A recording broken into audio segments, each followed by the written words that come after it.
podemos dar início, né, à nossa sessão livre, nesse Enamparc 2022, e o tema vai ser sobre o Centro de Estudos sobre Urbanização para o Conhecimento e Inovação. E eu começo falando para vocês que a gente é um grupo, né, que foi formado na Unicamp, a partir, na verdade, da aquisição da Fazenda Argentina pela Unicamp em 2014. Houve inicialmente a criação de um grupo de apoio conceitual formado por professores, principalmente do curso de Arquitetura e Urbanismo, mas também de Engenharia Civil e alguns outros professores. E aí a gente começou a tratar o tema do que haveria nessa Fazenda Argentina, né, nesse novo território da Unicamp, em disciplinas de graduação. Aqui vocês estão vendo o reitor da época da Unicamp observando algumas maquetes de estudos que os alunos fizeram para a Fazenda Argentina, mas logo a gente notou que não ia dar para trabalhar com a Fazenda Argentina isoladamente, né? E que o ideal seria trabalhar com a área do antigo polo de alta tecnologia de Campinas como um todo. Aqui também foi um workshop que a gente organizou para entender a possibilidade de aplicação de soluções baseadas na natureza, aqui com o Fabiano Fabiano Mendes, né? Leme, desculpa. Fabiano Leme de Oliveira, que agora é professor na Politécnico de Milano, mas ele é um ex-aluno do IAU, que colaborou com a gente. Depois, em 2020, houve uma assinatura de um acordo entre a Unicamp, a Prefeitura Municipal de Campinas e o Banco Interamericano de Desenvolvimento para a criação de um master plan para essa região, que acabou, a Unicamp acabou denominando o Hub Internacional de Desenvolvimento Sustentável. Em 2020, 2021, nós criamos um curso de especialização em Arquitetura, Urbanismo e Engenharia Civil, no qual a gente se debruçou sobre vários aspectos do RIDES. Isso permitiu também que a gente tivesse uma colaboração entre vários professores de diferentes áreas e também com uma arquiteta da Prefeitura de Campinas. E além dos professores também, né, até a gente tem aqui a Thalita, que ela é arquiteta, e atualmente ela é diretora de sustentabilidade do campus. Bom, depois, em 2021, houve uma chamada pela FAPESP para Centros de Ciências para o Desenvolvimento, e a gente resolveu, como a gente já tinha todas as condições, né, já tinha esse grupo de professores, já estávamos trabalhando junto com a prefeitura para estudar o desenvolvimento dessa região especificamente, né? Então está ligado a políticas públicas. Aí a gente acabou submetendo um projeto para a criação do CEUC, e o CEUC acabou sendo aprovado, foi um dos 15 centros aprovados pela FAPESP. Esse edital da FAPESP foi muito interessante, né? Porque ele era um edital para pesquisa orientada a problemas relevantes para o Estado de São Paulo. Ele exigia parceria entre universidades, centros de pesquisa, órgãos do governo, empresas e ONGs. Ele pedia também que houvesse transferência de resultados para secretarias e contribuição do conhecimento gerado para as políticas públicas, e a incorporação dos resultados em pequenas empresas de base tecnológica também, com participação no Programa de Pesquisa Inovativa em Pequenas Empresas, o PIP. E, finalmente, né, ele também pedia que os projetos de pesquisa se propusessem atrair pessoas interessadas em submeter projetos para o auxílio à pesquisa para jovens pesquisadores da FAPESP. Então, vou começar aqui apresentando alguns conceitos importantes, né, que a gente trabalha nesse novo centro que foi criado, o CEUC, Centro de Estudos sobre a Urbanização para o Conhecimento e a Inovação, né, que foi motivado por toda essa coisa, nesse projeto dentro da Unicamp, que surgiu. Então, o primeiro conceito é o do Knowledge Based Urban Development, que é um novo paradigma para o desenvolvimento que visa trazer prosperidade econômica, sustentabilidade ambiental, uma ordem socioespacial justa e boa governança para cidades, incentivando a produção e a circulação do conhecimento. Então, são áreas específicas onde você tem uma concentração de equipamentos voltados à produção de conhecimento, né? E também à economia do conhecimento. E um outro conceito aqui, é o de franja urbano-rural, que é onde esse nosso Knowledge Based Urban Development, né, que é o nosso primeiro estudo de caso, está situado. A Unicamp se situa numa franja urbana e essa região, né, da Fazenda Argentina, que foi adquirida, e o Polo de Alta Tecnologia, se situam nessa franja urbano-rural, que é definida como a zona de transição, onde os usos urbanos e rurais se misturam e muitas vezes se chocam. Alternativamente, pode ser visto como um tipo de paisagem por direito próprio, forjado a partir de uma interação de usos do solo urbano e rural. Então, é isso que a gente vai tentar entender. Tipicamente, também nessas franjas urbano-rurais, você tem a localização de grandes equipamentos. Então, por exemplo, aeroportos. No caso do nosso estudo de caso inicial, que é o RIDS, a gente tem um grande campus universitário da Unicamp e a gente tem também um grande campus de pesquisa, que é o CNPEM, o Centro Nacional de Pesquisas em Energias e Materiais, onde está localizado o Sirius, que é um grande acelerador de partículas síncrotron. Bom, outro conceito importante é o dos Urban Living Labs, né, que oferecem um cenário de cocriação inovadora ou de inovação aberta, na qual todos os interessados testam, desenvolvem e criam soluções em conjunto para cidades. Então, a nossa ideia é que nesses territórios do conhecimento e da inovação sejam criados laboratórios vivos urbanos. E essa aqui é uma imagem do Amsterdam Institute for Advanced Metropolitan Solutions, que eles têm esse modelo de Urban Living Labs. Bom, aí agora vou apresentar um pouco da nossa equipe. É uma equipe bastante interdisciplinar e que envolve também pessoas de outras instituições. Então, a gente tem, por exemplo, o Alessandro é de uma ONG, a ONG Instituto 17, que se propõe a aplicar os 17 Objetivos do Desenvolvimento Sustentável. A Ana Esperandio, que é pesquisadora na nossa faculdade. Bom, não vou detalhar todo mundo, essas pessoas todas estão detalhadas, né? Tem o currículo delas no site do CEUC. Mas, enfim, só para dizer um pouco assim que nós temos aqui professores, nós temos pessoas também por exemplo, a Laura Monastério, da Espanha, que é do IASP, que é o International Association of Science Parks. Nós temos um professor da TU Delft, nós temos por exemplo, Paulo Curado, que é do CPQD, é uma das empresas de base tecnológica, é uma grande empresa de tecnologia e também um parque tecnológico, né, instalado no Polo de Alta Tecnologia de Campinas.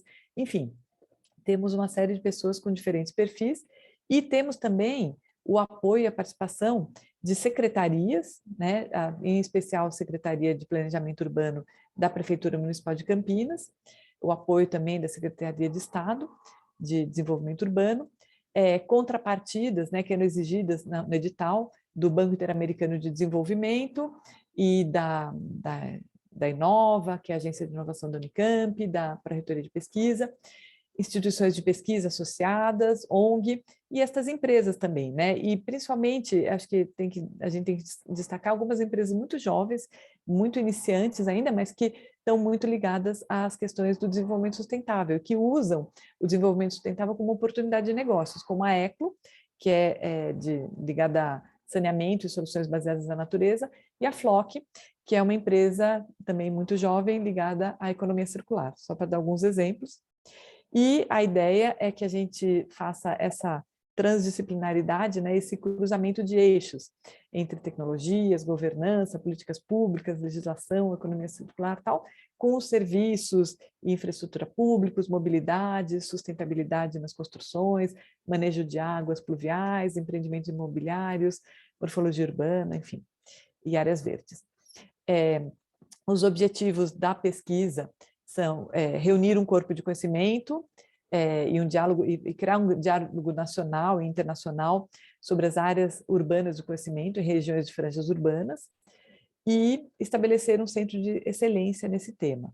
E a nossa metodologia que está aqui, a gente vai estar fazendo já a revisão da literatura, estudos de caso, participação ativa e reflexão no caso do Hub Internacional do Desenvolvimento Sustentável, oficinas com grupos focais, interação com a comunidade, né, também vamos criar alguns eventos e formulação de um framework que possa contribuir com outras aplicações no estado de São Paulo. E agora vou apresentar para vocês as participantes desta sessão livre. Vamos começar com a professora Luciana Schenck, professora doutora da USP, do Instituto de Arquitetura e Urbanismo de São Carlos, que vai apresentar o novo campus universitário da USP em São Carlos. Em seguida, a Beatriz Arruda, que é doutoranda da Unicamp, vai falar sobre um campus urbano, que é o caso de Paris-Saclay. Depois, a Thalita Dalbello, que é arquiteta, doutora pela Unicamp e diretora de sustentabilidade da Unicamp, vai falar sobre a implantação dos corredores ecológicos no campus da Unicamp de Barão Geraldo. Em seguida, a Patrícia Sanches, que é pós-doutoranda com Bolsa FAPESP da Unicamp, vai falar sobre bairros verdes e compactos, com um modelo conceitual para os distritos de inovação periurbanos. E, finalmente, a Marcela Noronha, que é pós-doutoranda da Unicamp, com Bolsa FAPEX, especificamente nesse projeto do CEUC, vai falar sobre os cenários para o Hub Internacional para o Desenvolvimento Sustentável, que é o HIDS. Então, termino aqui a minha apresentação e passo a palavra para a professora Luciana. Obrigada, Gabi, não é? Eu vou compartilhar minha tela, então, dando boa tarde para todo mundo. E deixa eu ver aqui, pronto, e share. Vamos ver se... Me digam se vocês estão vendo. Só vou deixar a tela...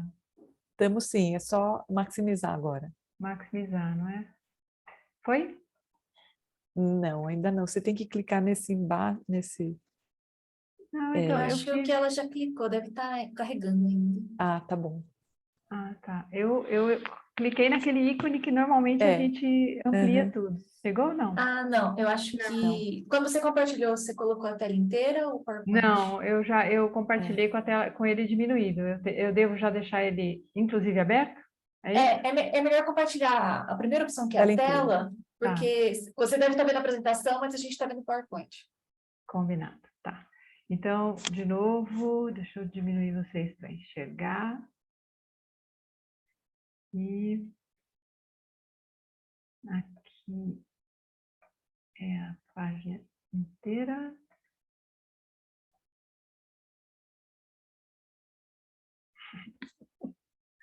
Um momento. Estou apanhando lindamente do objeto aqui.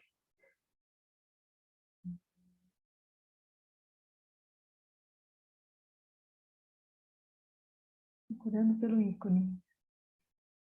Se não der, pode ser lá pela apresentação de PowerPoint. Tem um outro ícone que você pode selecionar, que ele faz um outro tipo de apresentação, mas funciona também. Tá, deixa só eu ver uma coisa, porque quando eu coloquei o Share e escolhi a minha apresentação, eu só consigo chegar nela com ela pequena, não é? Ô Lu, eu acho que em vez de escolher a apresentação, escolhe a tela. Escolhe Tela screen. inteira. Foi agora. Ok, então vamos lá. Então, ufa, vamos... Vai naquela primeira opção, screen, sabe? Sim, peraí. Screen, pronto. Isso. E share. Agora maximiza. Okay. Aí, esse daí. Está pensando. Eu já cliquei nele, juro. Agora tá certo. Tá certo, pode começar. Estamos vendo a tela inteira. Graças a vocês, muito obrigada. Bom, eu vou mostrar aqui uma apresentação que tem a ver com esse novo campus, que de fato não é tão novo assim, porque já tem 20 anos essa história e essa ideia. Então, é um pouco um balanço de uma iniciativa que resolveu, ou de algum modo inaugura no nosso país essa vontade de fazer essa imagem do campus universitário ser algo mais contemporâneo, não é? A inserção do campus universitário, deixa eu diminuir isso aqui, a inserção do campus universitário está nas bordas da cidade, como o que nós vamos elaborar lá em Campinas também já está, e eu passo então agora a ideia de que, quando se fez isso, o que se queria era uma paisagem exemplar. Eu mostro a cidade de São Carlos e a mancha urbana de São Carlos com perímetro urbano em vermelho, e a área de expansão possível na revisão do plano diretor de 2016 está em amarelo. É um município, de fato, um pródigo em relação à água, que tem uma bela paisagem original ligada ao cerrado, ligado a essa mata latifoliada decídua, com alguns morros testemunhos na região de Analândia, mas especialmente na área de São Carlos, entre 850 e 950 de altura, não é? Eu mostro também para vocês uma coisa importante de perceber, que é o processo de expansão urbana.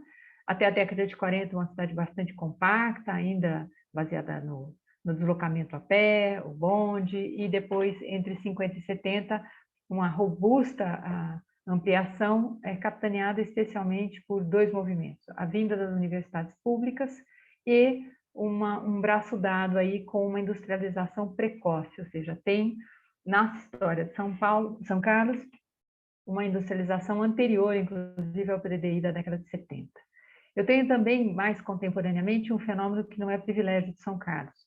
É um espraiamento, ou seja, uma urbanização descontínua, com a presença de vários vazios urbanos e uma segregação socioespacial bastante visível entre norte e sul. Norte tendo a parte com maior renda e a parte sul de menor renda, inclusive a parte que o plano diretor de 2005 dizia: não cresçam para sul, porque sul é a recarga do aquífero. Agora, nessa manchinha, nessa circunferência, que é uma elipse de fato, amarela, eu tenho a localização do campus, da área 2 do campus de São Carlos, é assim que se chama. Vocês estão vendo que ela está dentro da bacia hidrográfica do Córrego do Mineirinho. Eu venho de um campo disciplinar da arquitetura da paisagem, a gente pensa as unidades de planejamento a partir da bacia hidrográfica. E, como eu disse, a parte norte da cidade está ligada a uma maior renda, e a parte sul, por exemplo, o programa Minha Casa Minha Vida, todo ele ligado à faixa 1, foi instalado justamente onde vocês podem ler córrego da água quente e córrego da água fria. Agora, nesse retângulo, eu vou selecionar algumas coisas. O meu cursor está mostrando para vocês o campus 2, a área 2, o campus original e a federal, aqui. E aí, vocês podem ver a cara que tem o campus 1, que originalmente estava próximo de um rio, distante do que seria o centro original, mas agora já está totalmente englobado pela cidade. Tem a clássica disposição de cada um no seu terreno e cada um fazendo o seu puxadinho, não é? E a gente não consegue essa organicidade entre os edifícios, os espaços livres, as vias de acesso, não há deslocamento em bicicleta, ou seja, a oportunidade de pensar um campus 2 foi justamente pensar fora da caixa, pensar a diferença. Agora eu mostro uma seriada para vocês, prestem atenção em duas coisas. Primeiro, nesse processo de ocupação que vai acontecer aqui, vocês estão vendo a presença de um linhão, que não foi retirado, ele está presente, atuante, e esse bairro aqui, e o quanto tudo vai se verdejar por conta dessa passagem do tempo, às vistas das questões de lei, né, de APP e tudo mais. Então, vocês estão vendo esse processo de ocupação, 2014, 2018, e as terras lindeiras são rurais nesse momento, né? Ou seja, está se preparando, 2021, está se preparando agora a partir de pedidos que existem na prefeitura, de diretrizes urbanísticas, está se preparando todo um investimento em habitações relacionadas, por exemplo, a isso, que são os condomínios fechados, que de algum modo vão cercar o Campus 2, a despeito deste bairro aqui ser um bairro originalmente de periferia, não é? E aqui está o Campus 1, só para todo mundo se localizar, o Campus 1, o Campus 2, e isso que antes era periferia, agora está no olho do furacão desse processo de expansão a oeste. Mostra esse primeiro desenho que se tem desse bairro, que está aqui. Isso aqui é a bacia do Córrego do Mineirinho, né? E esse bairro, nesse período ainda, muita coisa por acontecer, e esse processo ligado, então, a um bairro que se chama Santa Felícia, teve um parcelamento histórico a partir de uma doação de terras para a igreja, e ela é parcelada, e isso vai sendo preenchido até um determinado momento, 2002, ou seja, o momento em que o campus universitário vai para esse lado, esse bairro que já é denso, já está ocupado, toma então um bruto impulso. A bacia do Córrego do Mineirinho, então, aí destacada com o campus, essa imagem ainda é de 2008, como vocês podem ver, ainda as coisas estão por acontecer, e agora o close vai ficar menor. Nós vamos de novo olhar a seriada, eu estou em 2004, 2014. Vocês estão vendo que boa parte dos edifícios estão ocupando já esse território. Essa avenida é como se fosse uma avenida central, estruturante, com rotatórias, reproduzindo um modelo muito clássico dos nossos cidades universitárias, e que era justamente o que a gente estava tentando evitar quando participou desse desenho, não é? A ideia de que o protagonismo não fosse do carro, que o protagonismo fosse do transporte ativo, e que os edifícios pudessem compartilhar espaços livres e criar microclimas. Isso não aconteceu.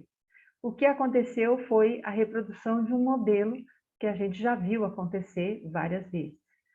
Vocês estão vendo aqui no ponto mais baixo dessa imagem, antes da rotatória, a passagem do Mineirinho pelo campus. Existem várias figuras que defendem fortemente a integridade desse córrego e as suas nascentes, uma delas dentro do campus completamente e duas na mancha urbana, mas logo depois adentram o campus. E aqui elas estão mais protegidas. Mas o que a gente pode ver é um processo de ocupação que reproduz, que embora existam calçadas que estão ali, bem feitas, em tetravados, a gente vê a ausência de ciclovias, a gente vê os estacionamentos ocuparem a frente dos edifícios, a gente vê a vegetação que agora está melhorando na sua presença, mas que carece ainda de uma biodiversidade, carece de infraestrutura verde, carece de todas essas modelagens que a gente tem contemporâneas e que podem salvaguardar a água, prevenir enchentes e fazer com que o encontro seja um dos motores de um lugar que produz conhecimento e saber. Esses edifícios isolados, com esse aspecto de grandes campos em volta, também não ajudam muito nesse processo. Não é? Os espaços livres não são qualificados, a gente não pode dizer que isso tenha qualidades, principalmente por conta dessas duas questões que eu levantei, o desempenho ecossistêmico e a possibilidade de promover encontros de vários tipos, não só entre humanos, mas encontros entre humanos e natureza também. Então, esse aspecto que a gente olha e vê, essas grandes rotatórias, é um pouco desolador para o senhor pedestre, não é? Ele vai caminhar ao sol até chegar no próximo edifício que fica distante, não tem. Agora, uma questão que foi colocada, em 2014 foi feita uma pesquisa, eu coordenei uma pesquisa com 5 estudantes, nós estávamos tentando justamente visualizar um sistema de espaços livres que unisse os bairros lindeiros e o próprio campus, de modo que a gente pudesse começar a pensar sistemicamente, a partir das questões de natureza, também adentrar as questões humanas. Porque o que acontece é que, com o passar do tempo, a gente percebeu que o campus foi se encerrando cada vez mais e mais, ou seja, se fechando. E existe uma população que mora aí, que habita aí, e que foi sendo, de fato, colocada para fora dos muros, impedida, inclusive, de brincar aí, ou usar os gramados, ou qualquer coisa que vale. E há uma responsabilidade social que nós acreditamos existir por parte dos organismos, principalmente os públicos, da universidade pública, que é essa dimensão da educação ambiental e de promoção de cidadania. Essa pesquisa foi feita em 2014, 700 questionários foram aplicados, muitas questões foram perguntadas, desde coisas banais, sobre o que você come, onde você trabalha, como você chega no trabalho. Era um mapeamento socioambiental dessa população que estava ao redor. Tudo isso foi compilado, foi transformado em gráficos, foi entregue ao Conselho Gestor e nós não vimos nenhum tipo de ação que tivesse, de fato, utilizado essas informações que certamente já obsolesceram, não é? A ideia, então, é que eu tenho uma borda, uma franja, ainda com altas vulnerabilidades sociais. O portão original, que vocês viram no primeiro slide, que era aqui, está sendo tratado atualmente como a porta dos fundos, e a porta principal está sendo tornada agora, então, para os futuros condomínios fechados aqui, porque o grande centro de convenções já foi construído deste lado de cá. Essa imagem é de 2018, essa imagem é de 2022, vocês já podem ver, então, surgem novos parcelamentos aqui, à espera da compra, para depois, então, resultarem no parcelamento aqui, reproduzindo um clássico. Essas áreas aqui, se vocês percebem as morfologias, são bastante vulneráveis ainda, e nós temos, então, todo esse processo de invisibilidade, não só da população, mas também das questões ambientais. Isso é uma das nascentes, e isso é a situação presente, o fenômeno no res do chão. tá bom? Eu acho que nós temos grandes oportunidades, eu estou tratando de um espaço que está aqui, nesse horizonte, e que há muito por fazer. A oportunidade parece perdida, mas quem sabe a gente consiga reconfigurar isso. Eu agradeço. Obrigada. Obrigada, Lu. Deixa eu só fazer um comentário aqui. Eu tinha falado que não tinha ninguém assistindo, mas acho que a Tatiane Amadeu é uma participante, né? Que está nos Sim. assistindo. É isso, Tatiane? Você não é da organização, não, né? Acho que é. Acho que.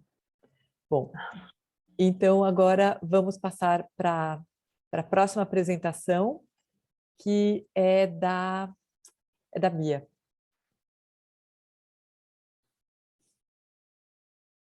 Desculpa, a Tatiane respondeu no site, no chat que ela está assistindo, sim. Ah, tá bom, ótimo. Muito bom ter a sua participação, Tatiane. Obrigada. Então, vamos passar para a Bia. Obrigada, Gabi, bem-vinda, Tatiane, e a todos que nos assistirão depois. É um prazer estar aqui nessa tarde no Enan Park. Minha tela está sendo visualizada, está tudo direitinho? Sim, sim. Tá sim. Certo, então...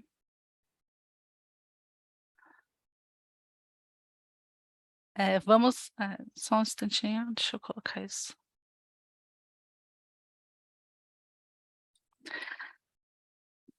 Então, vamos falar um pouco desse campus de Paris-Saclay, que é um exemplo de Knowledge-Based Urban Development, numa área periurbana. Então, retomando aí os conceitos apresentados pela Gabi, um contexto similar aí ao já apresentado pela professora Luciana, no nosso processo de pesquisa de referências para o projeto do RIDS, nós realizamos vários estudos de casos sobre locais do mundo em que existiam laboratórios de luz síncroton, como aquele que foi mencionado, né, que está ali na área do RIDS, próximo à Unicamp, no CNPEM. Ao redor desses equipamentos, começam a surgir e se consolidam os chamados hubs de inovação, né? Quer dizer, esses ambientes físicos orientados pelo desenvolvimento urbano baseado em conhecimento, ou CABUD.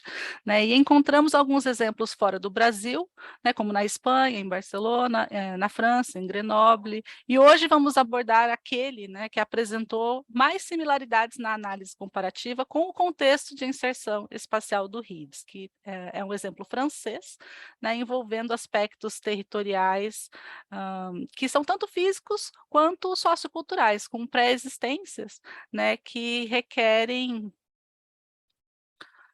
proteção, requerem ações de proteção e preservação, como é o caso de áreas de vulnerabilidade ambiental, de patrimônio histórico, né? O acrônimo EPAPS, ele significa Estabelecimento de Desenvolvimento Público Paris-Saclay. E estamos falando desta elipse Bordeaux, maior ao centro da figura, que representa uma área de 7.700 hectares, está localizada ao sul, né, da capital francesa, Paris, a cerca de 30 quilômetros, né, do centro da cidade, e na qual se encontra o Laboratório Soleil, né, um dos equipamentos indutores do EPAPS. Então, fica evidente aqui a similaridade locacional periurbana com o RIDS, e além disso, é também uma área de franja rural urbana, como veremos mais adiante. Uma diferença é que esse plano de urbanização aqui, dentro de uma estratégia mais ampla, inclui essa linha verde do mapa, que é uma conexão rápida com a cidade de Paris, prevista para daqui a alguns anos. A ideia é que esse deslocamento, que hoje leva cerca de 45 minutos a até mais de 1 hora em horários de pico, seja reduzido para somente 20 minutos. Então, com isso, já se nota na área do campus, né, e arredores imediatos, um movimento do mercado imobiliário, planejando e comercializando apartamentos, antecipando esse futuro cenário urbano tranquilo e próximo da cidade, atraindo assim não somente quem está diretamente ligado à universidade, o que espera se imprimir maior diversidade de perfis de moradores na região. né, e a própria sigla EPAPS evidencia que esse CABUD é um projeto de interesse nacional, né? Trata-se de um plano de Estado iniciado pelo governo Sarkozy há cerca de 10 anos e que o Macron acatou e tem dado continuidade, né? Então, essa abordagem de gestão territorial é do tipo top-down e ela objetiva induzir pesquisa e desenvolvimento pelas indústrias na França. Importante destacar que é um programa, né, que se insere numa estratégia de certificação governamental dos distritos franceses como eco-quartiers, né? São ecodistritos que seguem 6 pilares, né, de desenvolvimento que buscam, primeiramente, conciliar cidades e natureza, né, tendo um domínio global da água no território, fazendo uma transição energética para matrizes mais limpas, né, propiciando o ambiente, né, para o florescimento de uma economia circular, facilitando a mobilidade de baixo impacto e também fazendo um uso da tecnologia, como uma plataforma digital de coleta, processamento e uso de informações locais, de uma maneira digitalizada. E isso inclui também a construção de um repertório de recursos para a sustentabilidade urbana, com a adoção de várias medidas ambientais, da quais se destacam as soluções baseadas na natureza, que visa projetar em consonância com os ciclos naturais, buscando proporcionar benefícios tanto para o bem-estar humano quanto para a biodiversidade, né? E nesse projeto em específico, interessante destacar também o District Heating and Cooling Grids, que são redes de aquecimento e resfriamento em nível de quarteirão e bairro, né? Então, eles servem uma superfície aí de mais de 850 mil metros quadrados, fazendo 76 conexões entre comércios, empresas e residências, e tem como fontes de calor poços geotérmicos, combinados com bombas de calor aquecidas por caldeiras a gás e também fontes de resfriamento, né, com torres, né, associadas também a poços geotérmicos. E aqui nós vemos uma estratégia de drenagem urbana para a ZAC Moulon, né? A ZAC é a Zona d'Aménagement Concerté, é o nome que os franceses dão para as áreas de operações urbanísticas públicas, né, para desenvolver os espaços urbanos. Então, uma ZAC, ela geralmente prevê um programa global de obras a serem realizadas numa certa área, inclusos os equipamentos públicos a serem construídos, estudos de impacto ambiental, até condições de financiamento. Então, nesse caso aqui, a gente vê que são articuladas, né, várias soluções para prevenir enchentes e inundações, retardando a velocidade e o volume de escoamento superficial, com áreas de retenção, estocagem e absorção das águas pluviais, tendo em consideração as dinâmicas naturais do local. Então, aqui a gente vê que compreende, está um pouco pequeno, mas uma mescla de tempos de retorno previstos com 20, 50 e 100 anos.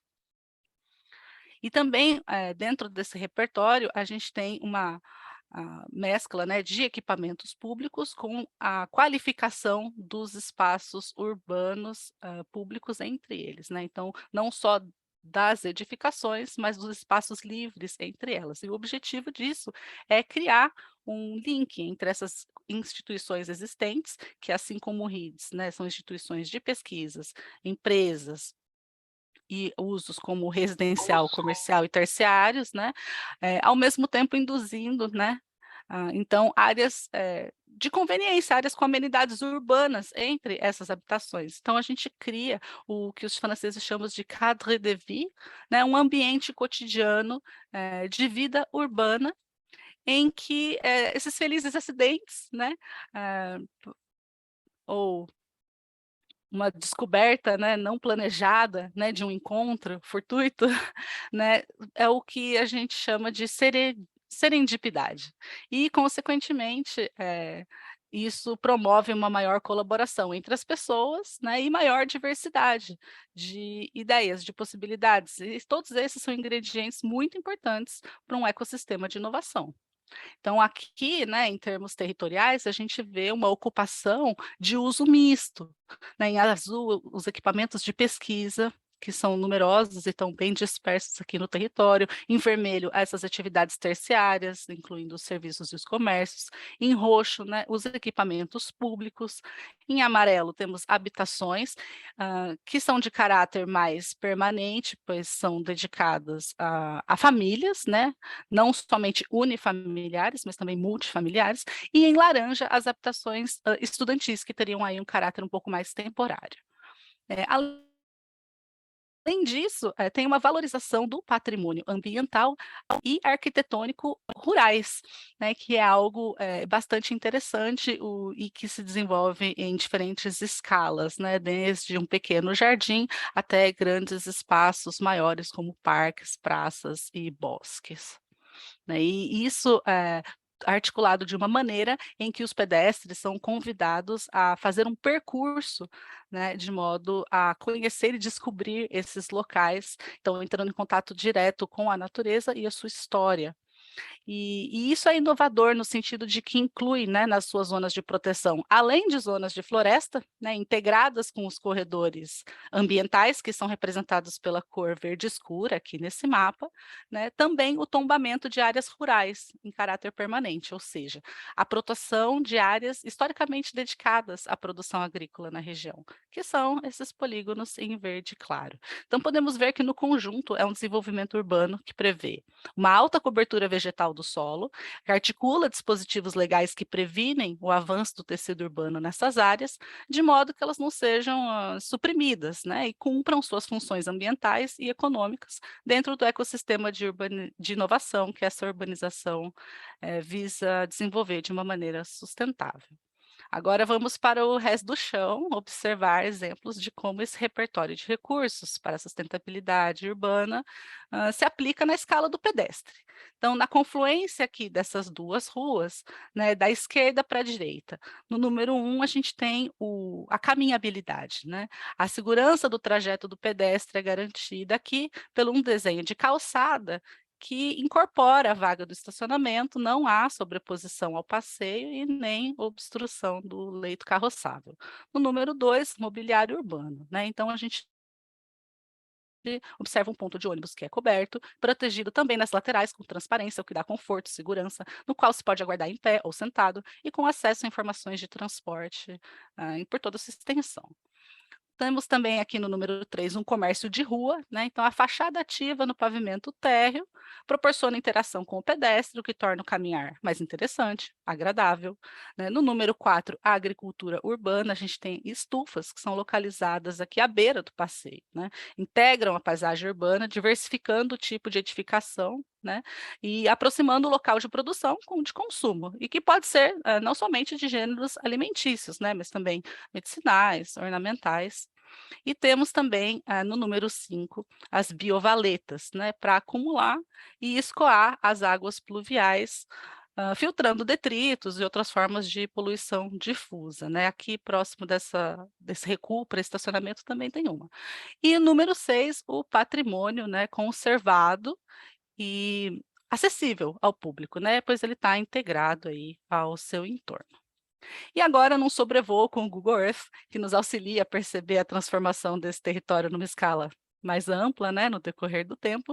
Então, desde antes do EPAPS começar a ser implementado, até a imagem mais recente disponível no Google Earth, que é de julho de 2019. Então, dada a velocidade das obras, né, na região, é bastante provável que uma imagem de 2022 apresente algumas novidades pontuais.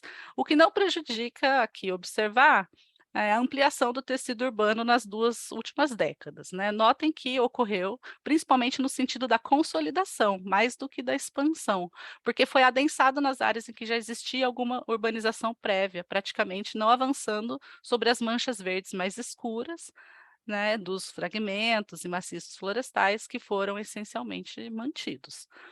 E entre os dias 22 e 24 de junho deste ano, né, nós realizamos uma visita técnica ao escritório de desenvolvimento do Paris-Saclay. Então foi uma equipe composta por pesquisadores e gestores da Unicamp ligados ao projeto do RIDS, E um dos resultados dessa visita é um convênio que está em formação entre a Unicamp e a Universidade de Paris-Saclay, o que nos coloca perspectivas aí de colaboração muito estimulantes. Então, agradeço a atenção, muito obrigada. Está aqui o nosso contato para qualquer dúvida, sugestão ou crítica. Excelente, Bia. Muito obrigada pela apresentação.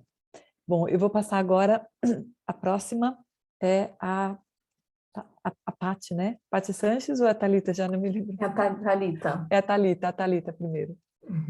Então vamos lá, Thalita, agora é você. Obrigada, Gabi. Tá numa hora boa do Ah, Raul? tá tudo bem. Raul tá dormindo Então tá aqui no bom. meu colo.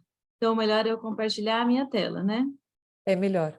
A não ser que Tela você toda. fique mais cômodo para você que alguém compartilhe, e aí Não, você só pode- vai pedindo para pode- mudar. Tá tranquilo aqui. Tá bom. Só confirme se estão vendo, por favor. Estamos sim, agora é só maximizar. Perfeito. Pode começar, Bem. tá ótimo. Boa tarde, agradeço a oportunidade de apresentar esse projeto. Então, como a Gabi falou na introdução, vou apresentar para vocês o projeto de implantação dos corredores ecológicos no campus Zeferino Vaz, que é o campus da Unicamp, aqui em Barão Geraldo.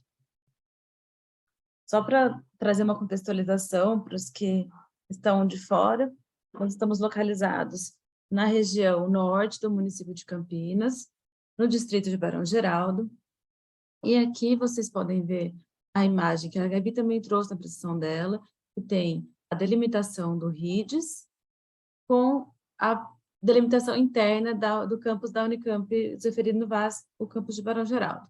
Então aqui vocês veem, existe uma linha que demarca o que era o campus antigo, o campus que foi fundado na década de 60, para o que é a Fazenda Argentina. Então, vocês veem que tem uma região aqui que não está ocupada ainda, tem pouquíssimas ocupações.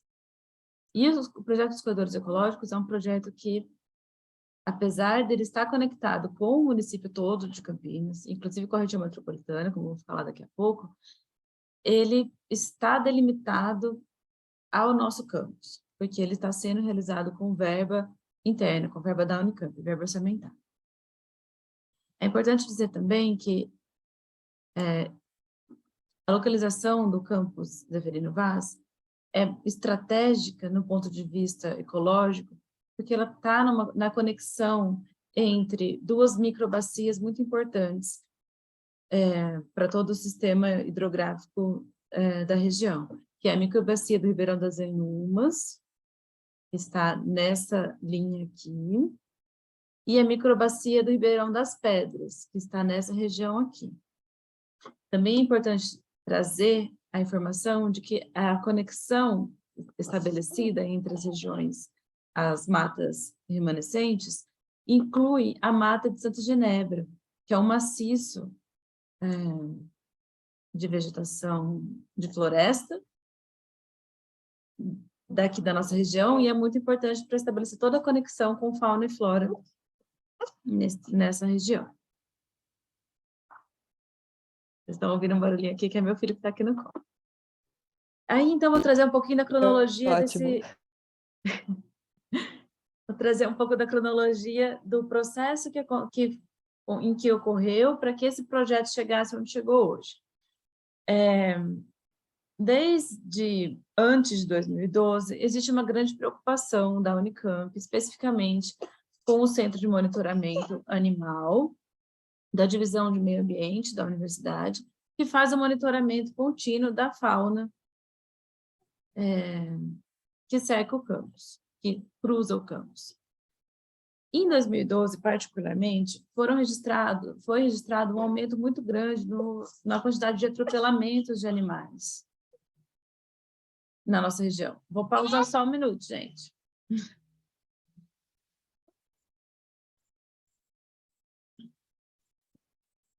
Voltando.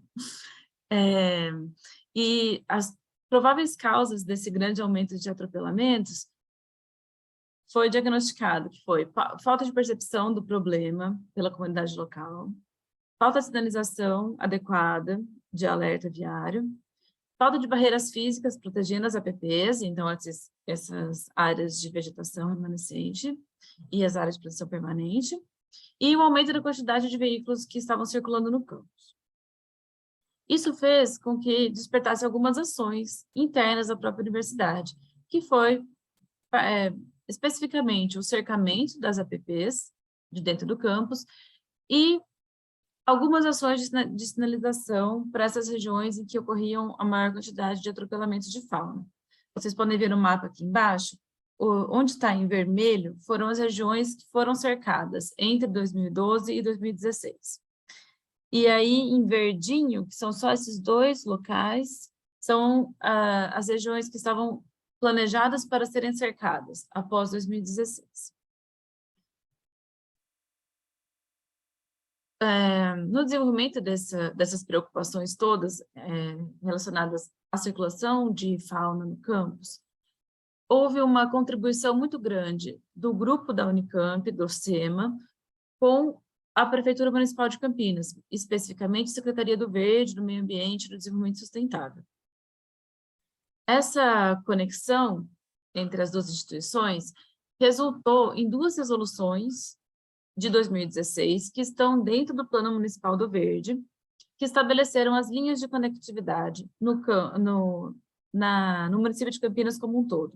São essas linhas que estão em pontilhado roxo no mapa, e aí eu destaquei aqui com esse círculo vermelho a região em que a Unicamp está, o campus Zeferino Vaz. Vocês podem ver que é uma região que forma um anel, nós costumamos chamar de rodoanel de fauna da universidade, e aquela mata de Santa Genebra que eu falei para vocês no começo, é esse maciço verde que está localizado aqui. Então, para vocês verem que a gente está numa região de confluência mesmo do trânsito da fauna. Não sei se é muito certo falar trânsito mesmo.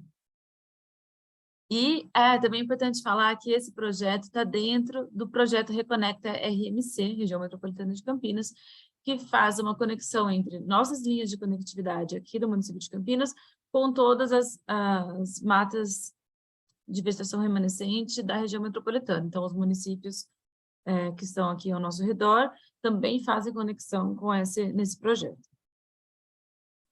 Ainda dentro da universidade, em 2021, nós publicamos um plano diretor. E aí a fala da Luciana Schenck me fez lembrar todo o processo de elaboração desse plano diretor, que é isso que ela falou, né? São os problemas que a gente traz num campus universitário padrão, sem muita conexão com o entorno e sem muita preocupação ambiental. Esse plano diretor ele tentou resgatar essas preocupações, mas bem ainda numa forma de diretrizes, sem ter muito planejamento, muito desenho urbano. Ele traz diretrizes bem básicas em 6 áreas de planejamento. Uma das áreas de planejamento é meio ambiente, e as diretrizes que o plano diretor traz são essas aqui que estão mostradas na tela, que já pensavam no projeto dos corredores ecológicos como uma ocupação, como uma necessidade de implementação na universidade. Esse foi o mapa primordial dos corredores ecológicos que nós desenvolvemos. Então, toda essa preocupação fez com que, em janeiro desse ano, janeiro de 2022, o projeto dos corredores ecológicos conseguisse, enfim, se tornar um projeto estratégico para a universidade. É um projeto que tem uma duração estimada de 5 anos, então a previsão é que ele seja finalizado em 2027. O objetivo dele é conectar as áreas de preservação e os polígonos de compensação, porque nós temos uma série de polígonos de compensação dentro do campus, entre si e entre os fragmentos de vegetação externa da universidade, permitindo o fluxo gênico, então, de fauna e flora, através da construção de passadores de fauna, do plantio e da manutenção de vegetação nos corredores ecológicos e o cercamento e sinalização. Esse projeto é uma parceria entre a Coordenadoria de Sustentabilidade, que está dentro da divisão da Diretoria Executiva de Planejamento Integrado, a Divisão de Meio Ambiente, a Diretoria Executiva de Direitos Humanos e o RIDES, todos associados nesse projeto. Então, ele prevê uma melhoria do grau de isolamento das áreas de vegetação remanescente, uma melhoria do fluxo genético através da dispersão de sementes, da sobrevivência de espécies territorialistas e do aumento da taxa de sobrevivência das espécies animais e vegetais que estão localizadas nessa região, a redução de atropelamentos nos cruzamentos entre fauna e o sistema viário, a melhoria dos indicadores de sustentabilidade, de preservação e conservação ambiental, que nós fazemos o levantamento de indicadores de sustentabilidade anualmente da universidade, né? E aí, alguns números, para vocês terem uma ideia, serão 217 mil metros quadrados de corredor ecológico, 92 metros de passadores de fauna, 6.500 metros de novos cercamentos, uma área total de plantio de 300 mil metros quadrados e o investimento de 6,2 milhões de reais, que é o investimento orçamentário, como eu falei para vocês no início. Esse é o mapa atual que nós temos do projeto dos corredores ecológicos. Então, como eu falei para vocês, esse projeto ele se limita ao campus de Barão Geraldo mais Fazenda Argentina, então, campus referindo mais Fazenda Argentina, por isso que ele está aqui dentro dessa área tracejada em amarelo.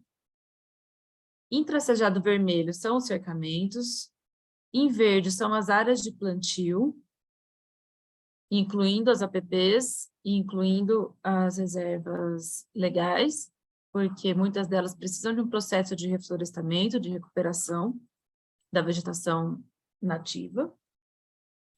Os ícones com as patinhas significam os passadores de fauna. E aí vocês vão reparar que existem 5 passadores que são internos da dentro da própria universidade, no nosso território, e 4 passadores que são externos, que fazem a conexão entre o nosso território e o território de um proprietário vizinho. Então, isso também implica em uma série de negociações com esses proprietários, desde o ajuste de projeto para que esses passadores de fauna possam ser viabilizados, até a localização exata em que vai ocorrer essa travessia. Aqui eu trouxe para vocês alguns números do projeto, das etapas do projeto, né? Então, eu sempre falo que esse projeto é estabelecido em 3 grandes etapas, que é o projeto geral dos corredores, incluindo projetos civis, porque a gente tem os passadores de fauna, que contam com obras civis, né? Que a gente vai ter os passadores superiores e os passadores inferiores. Então, os inferiores, com certeza, resultarão em obras viárias, né?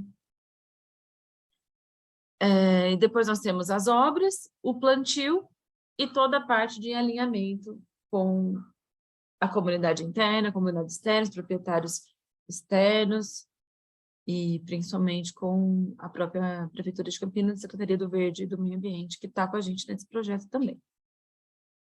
E é importante trazer a necessidade de manutenção posterior à implantação, para a gente garantir que as árvores se desenvolvam e que os animais realmente consigam entender que aquilo é um habitat deles e tenham segurança para circular por ali.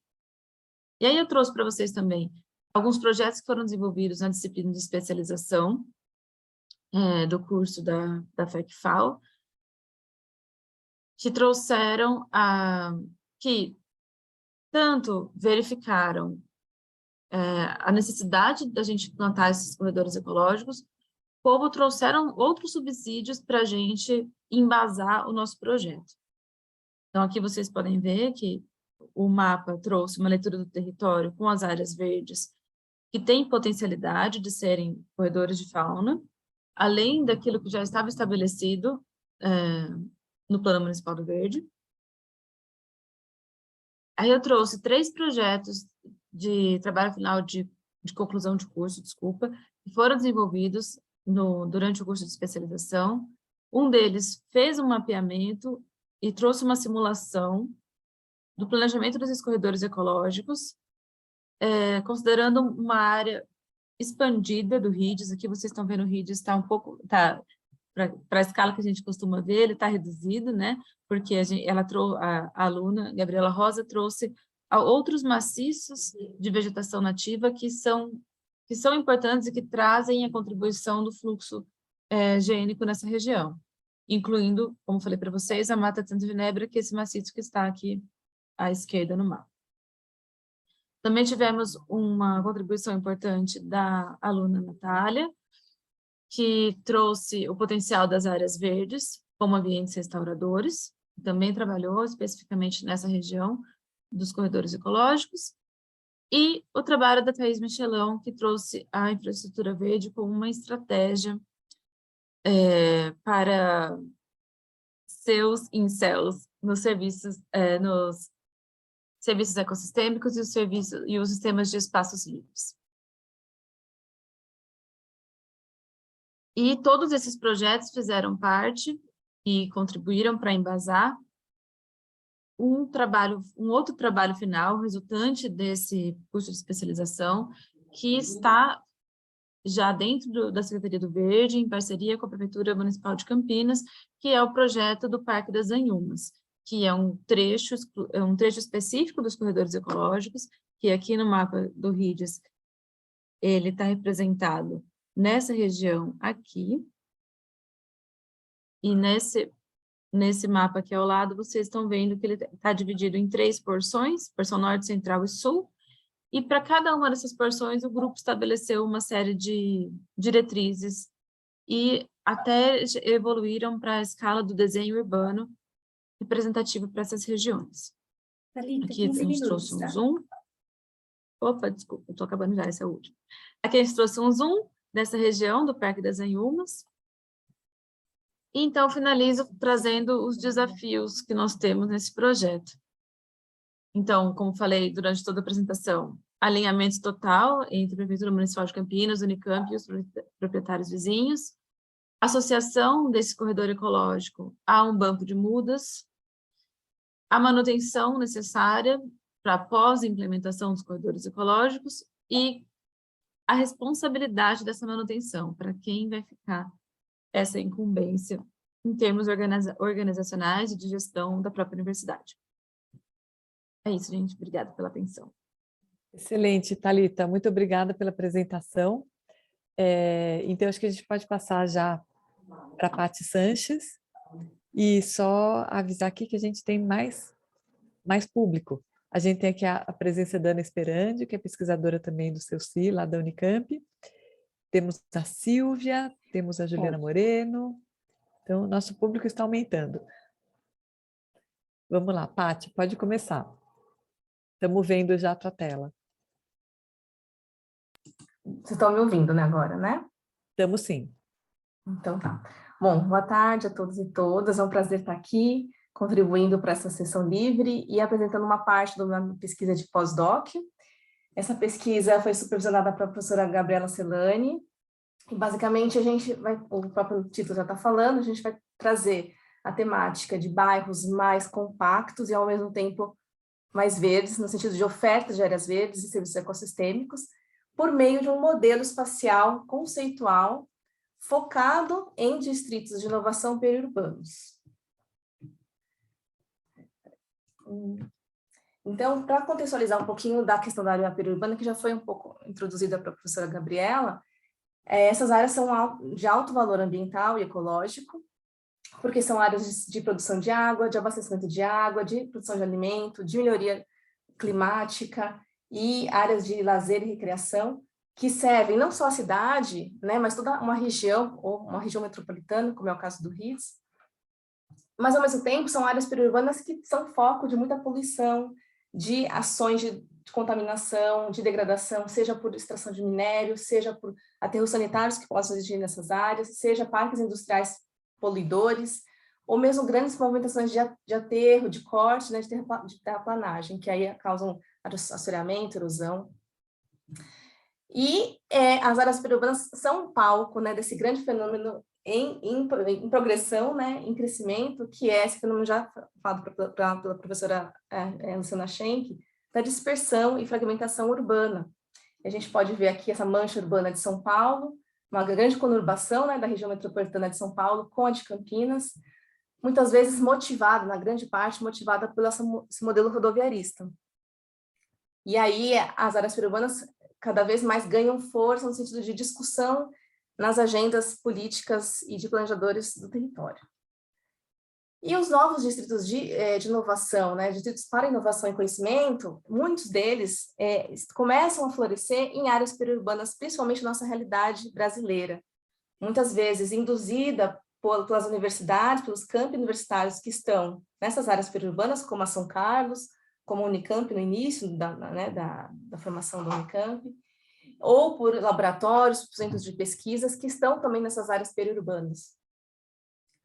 E aí esse é o mote, né, o objeto de estudo do meu pós-doc, que traz uma série de desafios, né? Então, os desafios vão focados, né, os desafios das áreas periurbanas para inovação e conhecimento, além da questão da fragilidade ambiental e ecológica, como eu já colocado, está envolto a toda uma lógica de espraiamento urbano de baixa densidade e habitações unifamiliares, ao mesmo tempo que a gente tem que enfrentar os desafios dos vazios urbanos, né, produzidos pela própria especulação imobiliária, e esses distritos de inovação, eles requerem uma nova lógica, uma lógica que demanda adensamento, uso misto, então complementaridades de usos, não só áreas institucionais, mas áreas de habitação, de comércio, espaços livres, públicos de qualidade, para que realmente a troca de ideias, de conhecimento sejam estabelecidas, ou seja, a troca, encontros de pessoas sejam favorecidos,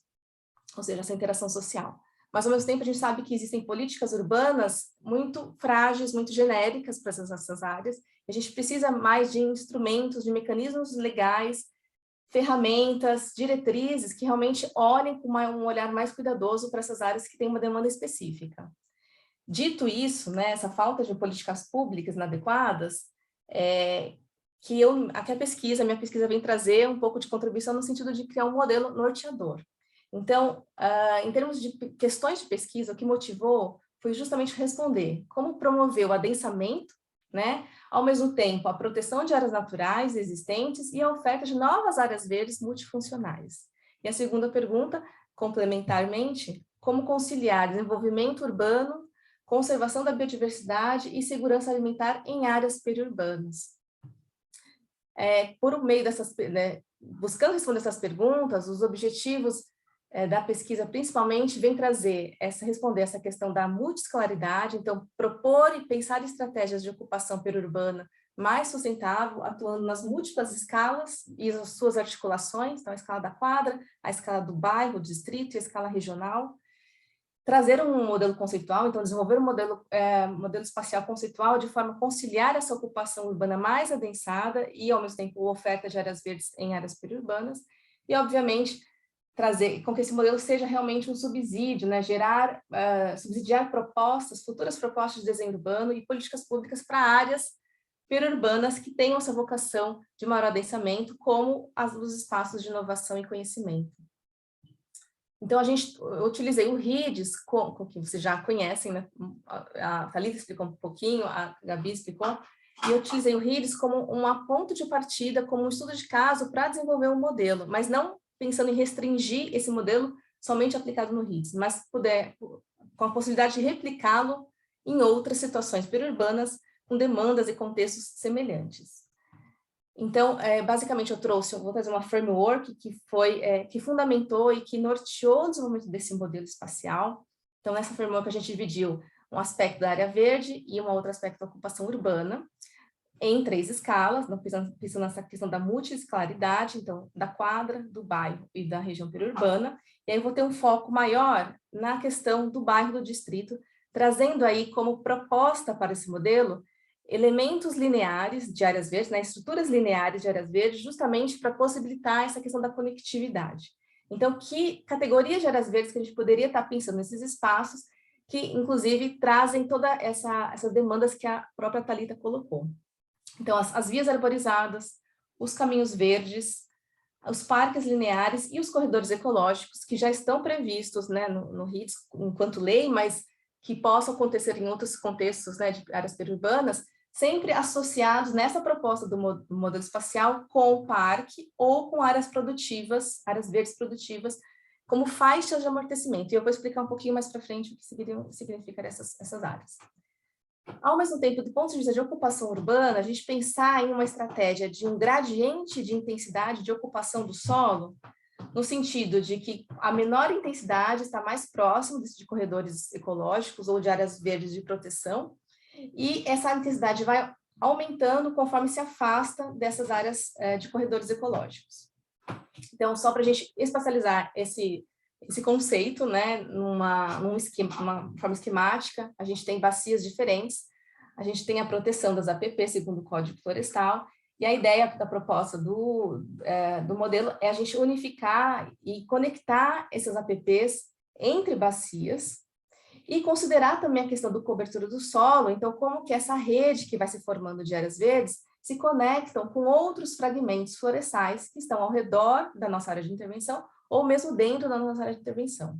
E aí a gente chega numa rede de áreas verdes lineares de proteção, que está aqui colocada, e que adiciona, né, a gente adiciona uma nova camada de proteção de uma faixa de amortecimento ao longo dessa rede, que eu coloquei anteriormente, que poderiam ser parques e áreas produtivas, seja agricultura urbana, seja sistemas agroflorestais, e talvez até silvicultura com espécies nativas, né, florestas plantadas, que tem uma função de finalidade econômica, mas ao mesmo tempo que possa garantir uma série de serviços ecossistêmicos juntos, né?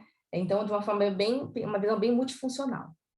E ao mesmo tempo, protegendo e amortecendo possíveis efeitos da urbanização nesses corredores ecológicos que precisam realmente de conservação para garantir o fluxo gênico de flora e fauna, como a própria Thalita colocou. E aí, espacializando essa questão do gradiente, então a gente, fazendo uma ampliação aqui, é realmente um gradiente de intensidade de ocupação. Então, conforme a gente vai se aproximando das áreas de proteção ecológica, a gente teria maior área de permeabilidade e de maior cobertura vegetal.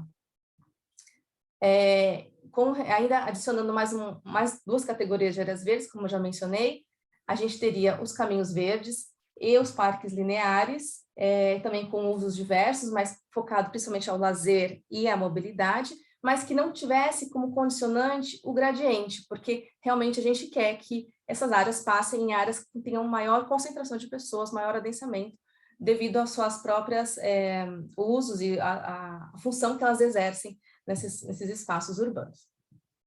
E aí, complementando em termos de escala, a gente passa para uma escala da quadra, pensando em parâmetros de ocupação, né, de intensidade de ocupação, com parâmetros de densidade habitacional, coeficiente de aproveitamento, taxa de ocupação e número de pavimentos, pensando que esses parâmetros estão casados e sincronizados com a cobertura vegetal. Então, a gente estabelece um grau de intensidade de ocupação médio, baixo, médio e alto, e nesse caso aqui a gente estabeleceu esses parâmetros focados numa realidade do RIDES, né, por meio de uma ampla literatura e estudos prévios já produzidos até por mim no doutorado, chegamos a esses parâmetros e, ao mesmo tempo, que tem que ser atendidos no sentido de cobertura vegetal mínima, né, que são essas daqui.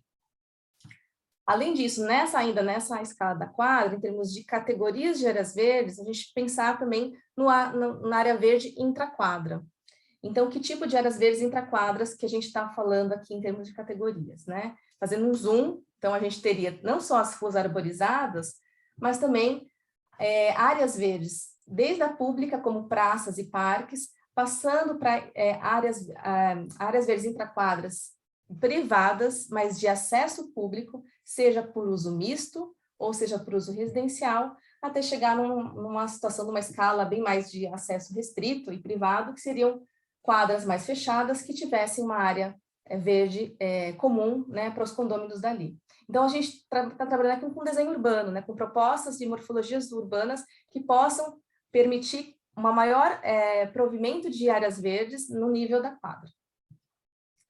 E aí, fechando esse framework, trabalhando também com a questão da região, né, uma região periurbana, a gente também trabalhará com a conectividade urbana, esses caminhos verdes que foram estabelecidos aqui, eles extrapolam a área de intervenção, por exemplo, o RIDES, tentando buscar uma mobilidade ativa para outras áreas urbanas, né, ao redor, outros loteamentos, outros bairros, ao mesmo tempo que os próprios corredores ecológicos, né, como essa categoria que também acontece aqui no bairro, são extrapolados porque a gente busca essa conexão com os remanescentes florestais, com as áreas nativas ao redor também da área de intervenção. Esse modelo, ele está em desenvolvimento, ainda ele não está, essa proposta que eu apresento para vocês não está fechada ainda, porque teve outras inserções aí, outras questões que foram levadas em consideração, como o relevo até, mas caso alguém queira acessar já esse início de modelo, né, em desenvolvimento, a gente publicou um artigo na Sustainability falando exatamente isso que eu estou trazendo, e possivelmente a gente vai ter mais publicações à frente, trazendo o modelo como um todo, com outras camadas e outros dados espaciais condicionantes para um modelo de ocupação periurbana mais sustentável.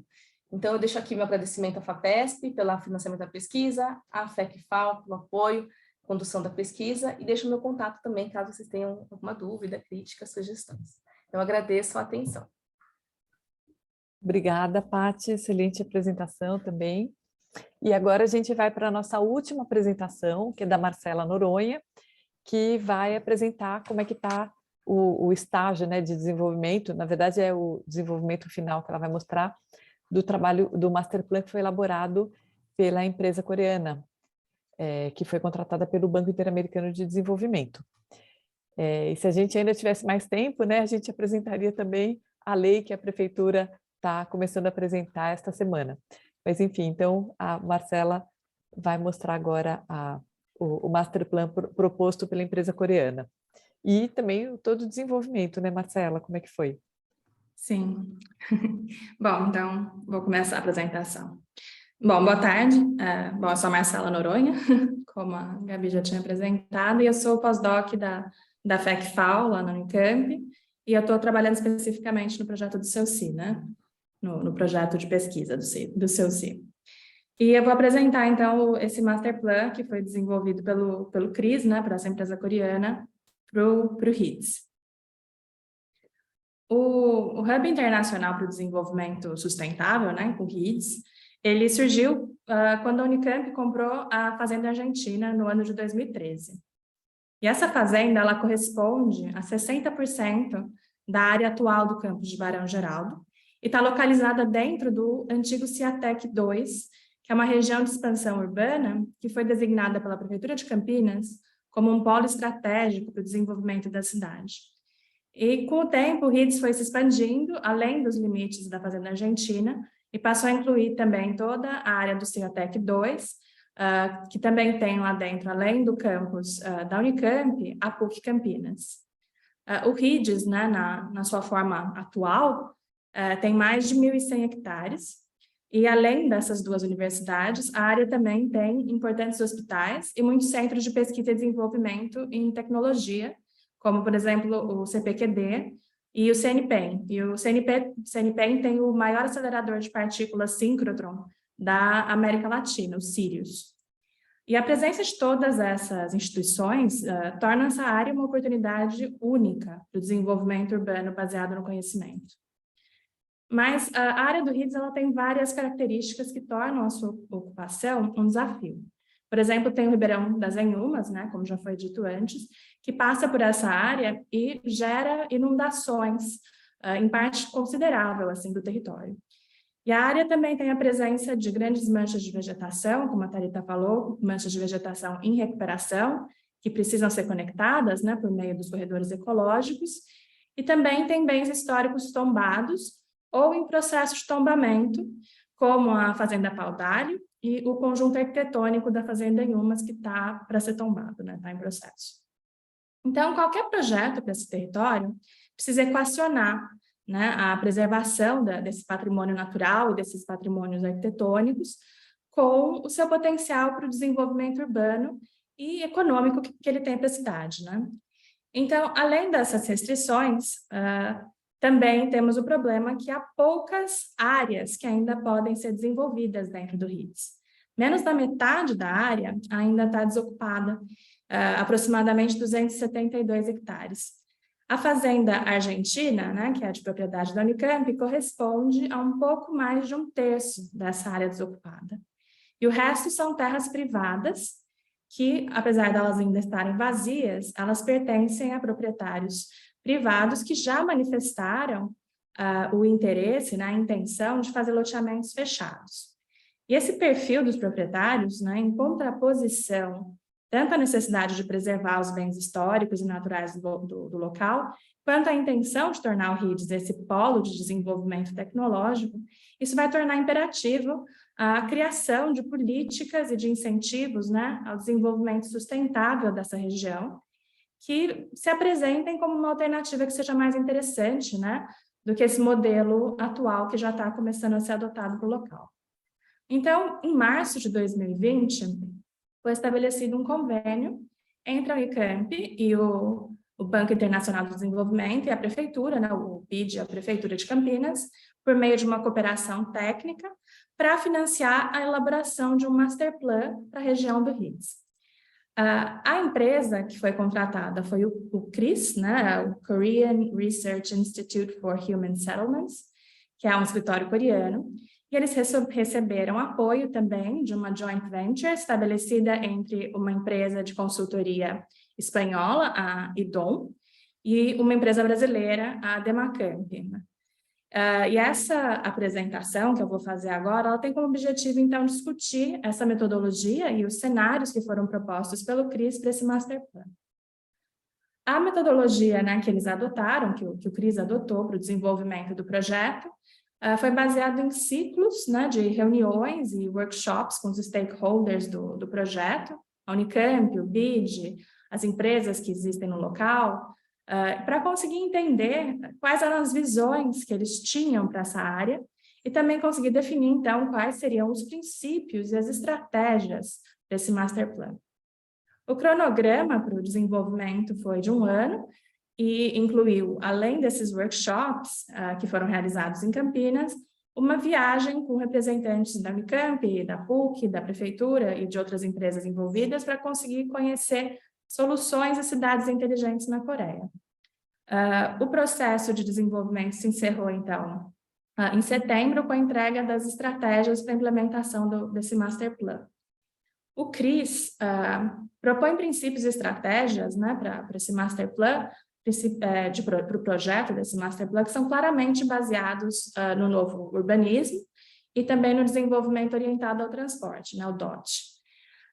Eles partiram de conceitos já muito estabelecidos, como diversidade de usos, a densidade populacional, a compacidade, a promoção de trajetos a pé e o uso de transporte público para deslocamentos maiores.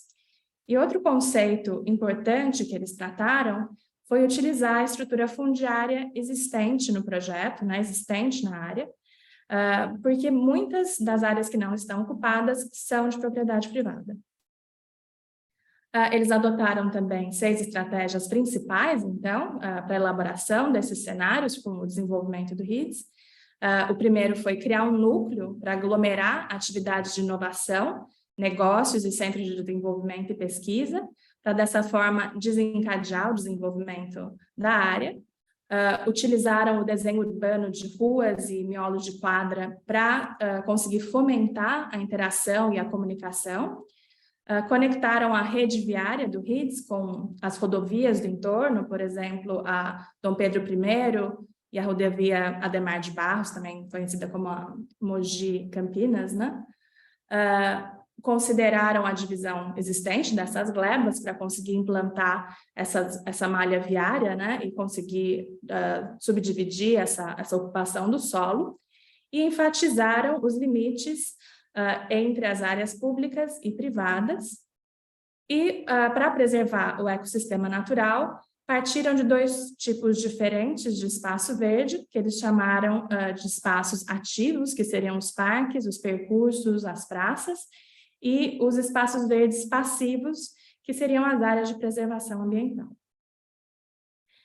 Esses princípios, então, foram usados para elaborar 3 cenários possíveis para a localização das atividades principais, das centralidades e dos eixos viários. Esses cenários foram apresentados, né, para os stakeholders, e foi selecionado finalmente essa última alternativa, que é o cenário 3, de inovação em rede, né?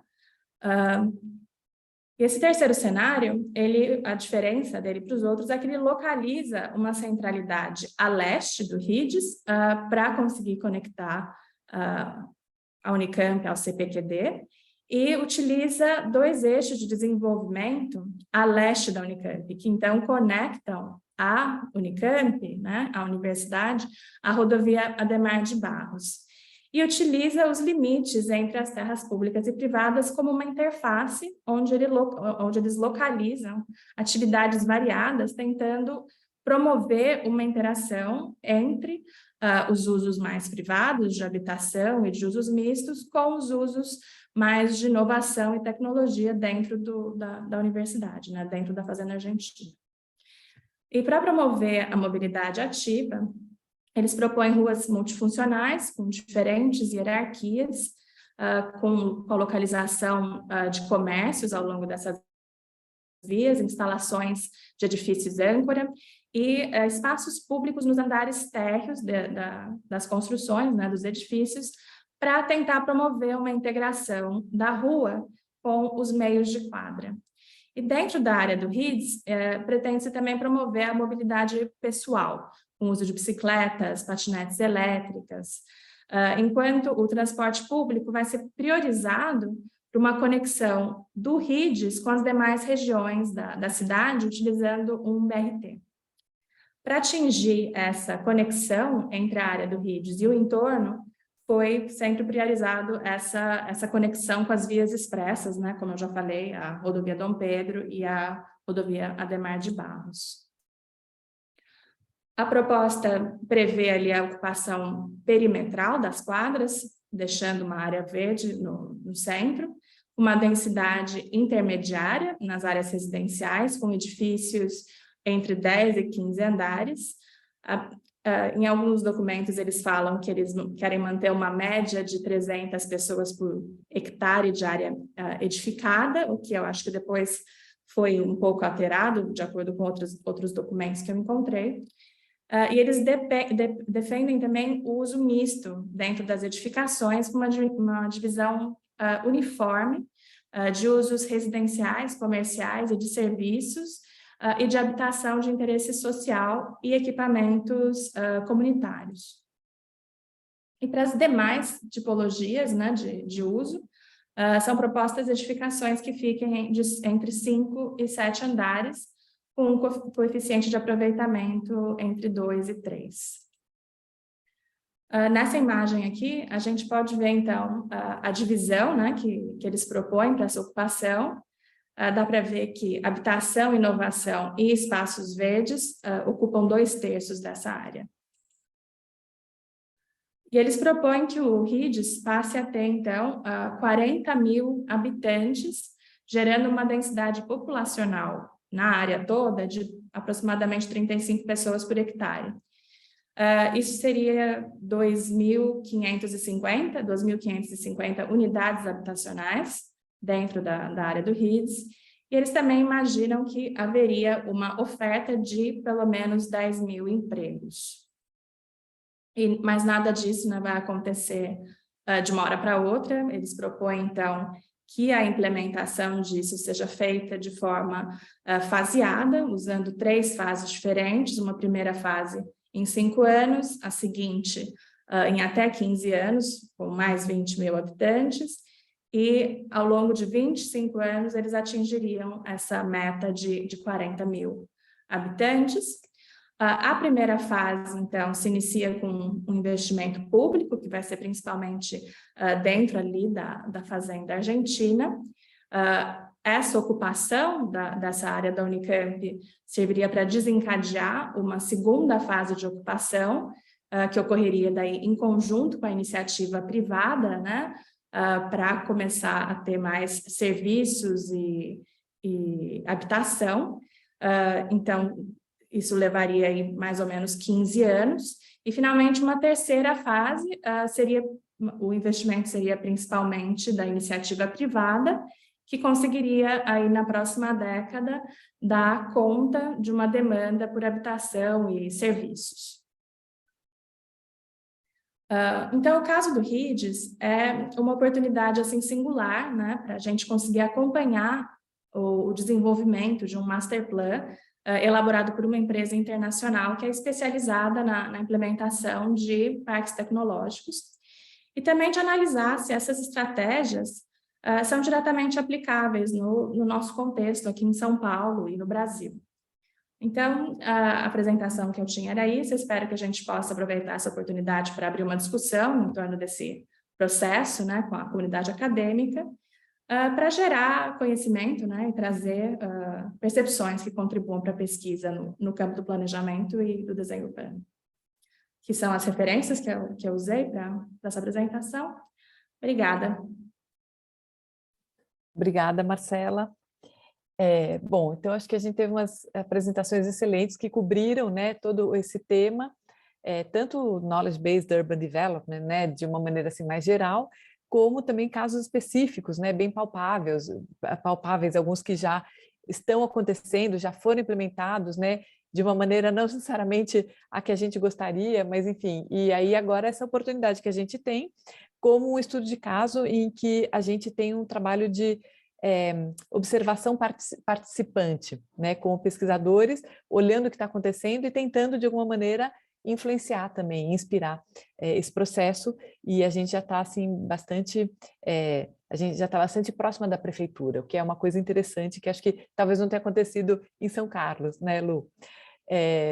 Mas, enfim, então agora eu queria começar convidando o público, né, que nós temos, que atualmente são 3 pessoas, as convidadas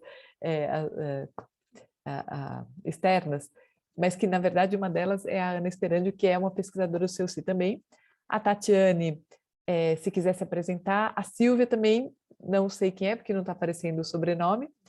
E se vocês quiserem se apresentar e se manifestar. É a Silvia também do projeto. É a Silvia Mikami, professora da Unicamp, também pesquisadora do projeto CEUC. Do centro e do projeto de pesquisa. Então, não sei se a Tatiane quer se apresentar, e aí a gente abre para discussão.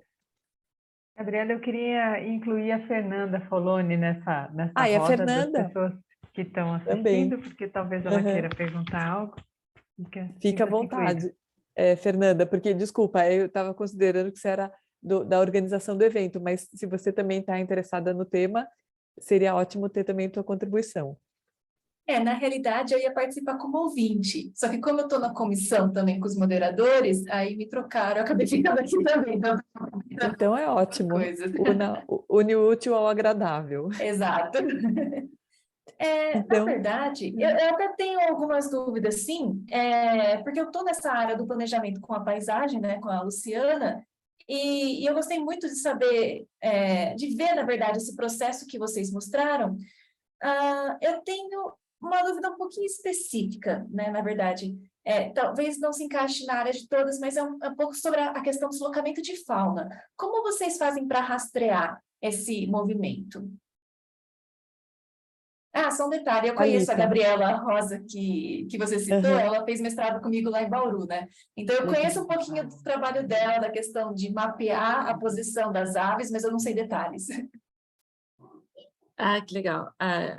Esse trabalho específico da Gabriela Rosa foi orientado por mim e pelo professor Wesley, que é do Instituto de Biologia da Unicamp, e também participou como professor no curso de especialização. Bom, vamos lá sobre o monitoramento. Até agora, todo o processo de monitoramento da fauna do campus é feito de forma manual. Então, são fotografias e relatos. A Unicamp tem um sistema de vigilância. Então, os vigilantes, principalmente vigilantes noturnos, porque a principal fauna que a gente tem, uma fauna, vamos dizer, de porte maior, que são as onças pardas, por exemplo, elas circulam à noite. Então, todo o monitoramento delas, quando elas aparecem, é feito através do sistema de vigilância do campus. Então, é bem manual. Então, são fotos e relatos. Não está previsto dentro do projeto que eu apresentei, mas está previsto dentro de um projeto um pouco maior, o monitoramento de fauna através de câmeras. principalmente que vão ficar localizadas nos passadores de fauna. Esse projeto envolve a Embrapa, porque a gente tem um pedacinho da Embrapa que está dentro do campus, e então eles estão envolvidos nesse processo de monitoramento, mas é um projeto paralelo. Isso que eu não trouxe ele aqui, ele ainda está, assim, bem na fase inicial. Então, não temos ainda o que será desse projeto. Mas existe uma tabela que é alimentada manualmente também pelo Centro de Monitoramento Animal da Unicamp. Esse centro existe há décadas, acho que foi bem no início da fundação do campus que começou a ocorrer, que o Centro de Monitoramento Animal foi instituído, por conta dessa localização, né? Sempre houveram muitos animais que passavam por ali.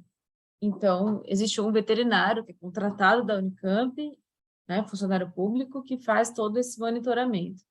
Mas até hoje ele foi manual. Esse o trabalho da O trabalho que a Gabriela Rosa fez, ele envolveu a participação de uma série de professores e especialistas na fauna local, nessa fauna que a gente encontra na região aqui. E eles estipularam parâmetros que deram aquele mapa de origem e destino dos animais. Esse é um ponto que eu fiquei bem curiosa, porque, de certa forma, ele compõe essa base do planejamento, né? Você traça primeiro o caminho de fauna, basicamente a escala 1:1 da multiscalaridade que a Patrícia comenta também, né? E que a Luciana sempre fala nas aulas. Você acha que esse monitoramento, ele é uma coisa que precisa ser atualizada ou digamos que as rotas que eles utilizam normalmente, elas não têm muita alteração, então não seria tanto trabalho assim? Ou se seria necessário alguma outra forma de monitorar que fosse um pouco mais clara para poder auxiliar? Eu acho que o monitoramento por câmeras é super necessário, que vai trazer essa atualização do percurso, vai indicar se, após implementado, os animais estão usando os passadores de fauna, que a gente está propondo. Essa localização dos passadores de fauna que eu apresentei, ela foi feita baseada nesse monitoramento manual. Então, quando a gente fala de projeto dos corredores ecológicos, que é um projeto que está sendo contratado com empresa terceirizada, especializada nesse assunto, a gente também traz essa discussão sobre qual é o melhor ponto para ser implantado o passador.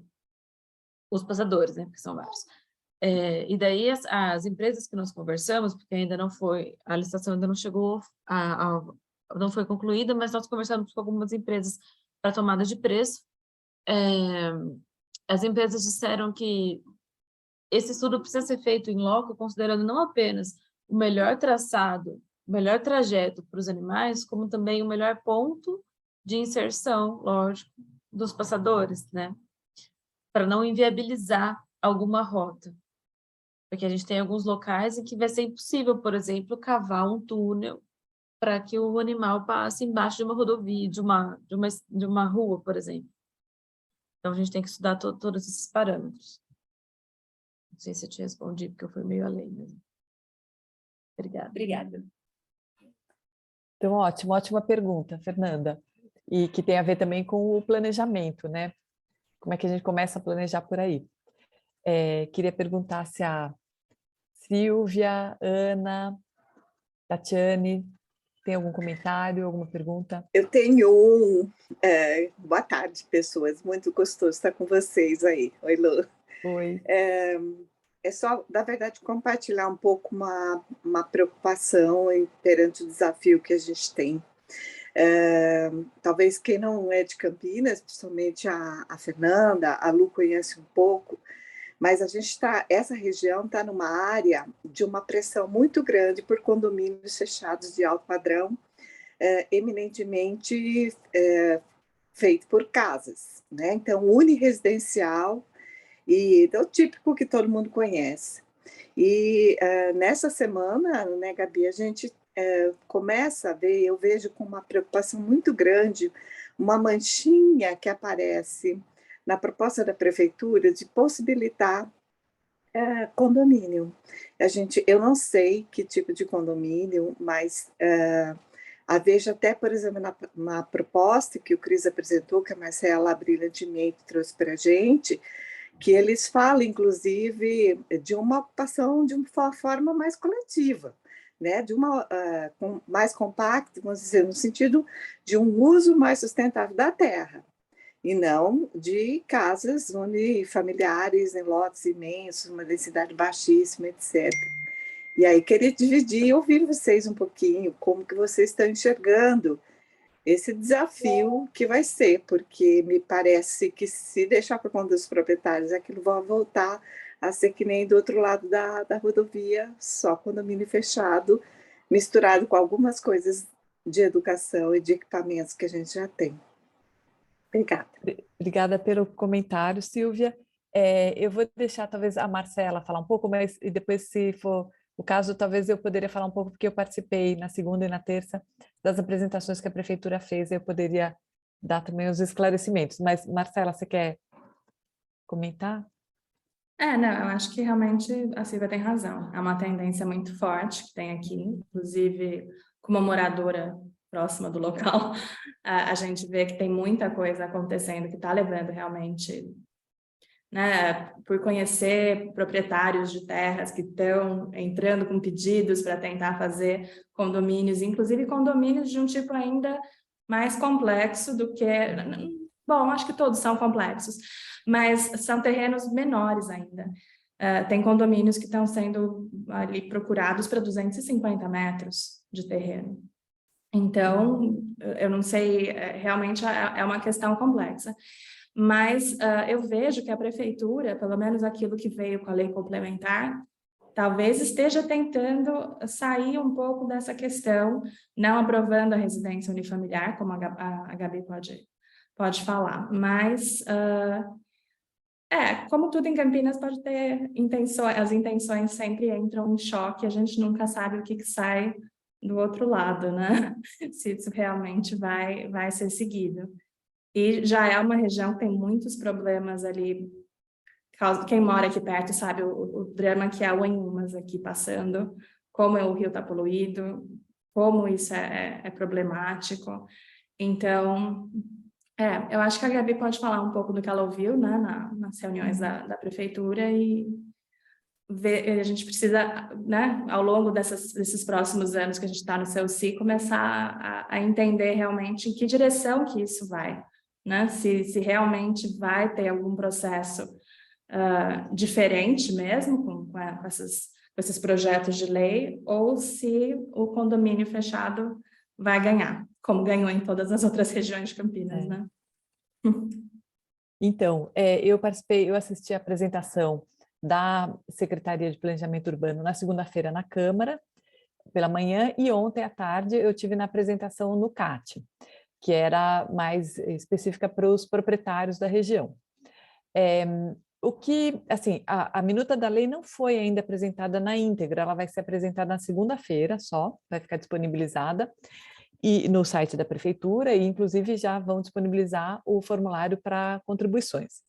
Mas as coisas que, assim, que foram apresentadas pela Érica, né, que é a arquiteta da secretaria, e pela secretária, que é a Carolina, foram assim, as linhas gerais, que são o seguinte: por um lado, a gente tem esse projeto que a Marcela mostrou, que é um projeto urbano realmente, né, desenvolvido pelo Cris, a equipe coreana, e, por outro lado, o que a prefeitura está fazendo não é uma operação urbana, é uma proposta de legislação de uso do solo para essa área, que inclusive que inclui o RIDES e mais uma área ao norte, que seria uma área de expansão do RIDES, que então eles chamam o conjunto todo de PIDES, Polo de Inovação e Desenvolvimento Sustentável. E essa proposta de uso e ocupação do solo, ela tem algumas similaridades com o que estava sendo apresentado até 2017, na elaboração do último plano diretor, mas que depois acabou, por uma questão de problemas de comunicação com o público de Barão Geraldo durante a audiência pública. Eles acabaram, na época, evitando aprovar aquele plano que eles tinham para a área e aprovaram uma lei que é mais restritiva, que atualmente não permite nenhum tipo de uso a não ser a atividade econômica, mas esta lei que eles estão propondo para agora, ela tem as suas origens naquela ideia de 2017, mas ela incorpora elementos novos que são, em grande parte, inspirados por essa colaboração com o escritório coreano. Então, principalmente do ponto de vista do desenho das calçadas, das ruas, mas ele tem ainda como eixo principal a adoção do conceito de desenvolvimento orientado ao transporte. Então, são estipuladas faixas em que você tem um uso mais misto, um maior adensamento, são propostas alguns critérios de favorecimento dos proprietários que adotem certas decisões, né, de projeto que são mais favoráveis ao pedestre, como espaços de fruição pública, o que eles chamam de projetos inovadores, enfim. Então, a lei ela é mais detalhada e ela é mais pró-pedestres, digamos assim, do que a lei que estava em estudo anteriormente à aprovação do plano diretor em 2018. Uma das coisas que a secretária falou é o seguinte, que nesta proposta de lei não será permitido o empreendimento em gleba, e não será permitida a habitação unifamiliar. Então, isso já é um avanço muito grande. Agora, outra coisa que ela falou, que é, sim, o que a gente pode ficar preocupado, é que existe o direito de protocolo.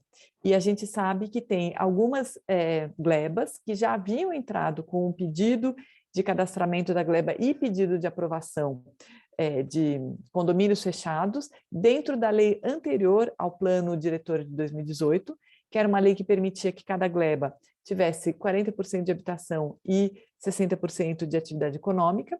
Então, ela falou que, na verdade, esses proprietários, eles vão ter a opção de optar, eles vão poder optar pela lei anterior, da época em que eles deram entrada no pedido. Então, isso sim poderia acabar gerando a implantação de alguns condomínios. A gente também não sabe exatamente quais são as glebas, que a gente sabe algumas que a gente sabe que deram entrada nesse pedido, mas a gente não tem ainda ideia de quais todas as que pediram, né? Então a gente não sabe, porque isso não é uma informação pública. Então, acho que a gente está no momento em que o que a gente pode fazer é tentar contribuir nesse momento de discussão da lei. Isso, com certeza, a gente vai fazer, e a previsão é de que ela siga para a Câmara no final de janeiro. Então, a gente tem aí um período para promover discussões, fazer sugestões, conversar com o pessoal técnico da Prefeitura. Tá respondida? Sim, acho que sim, muito claro.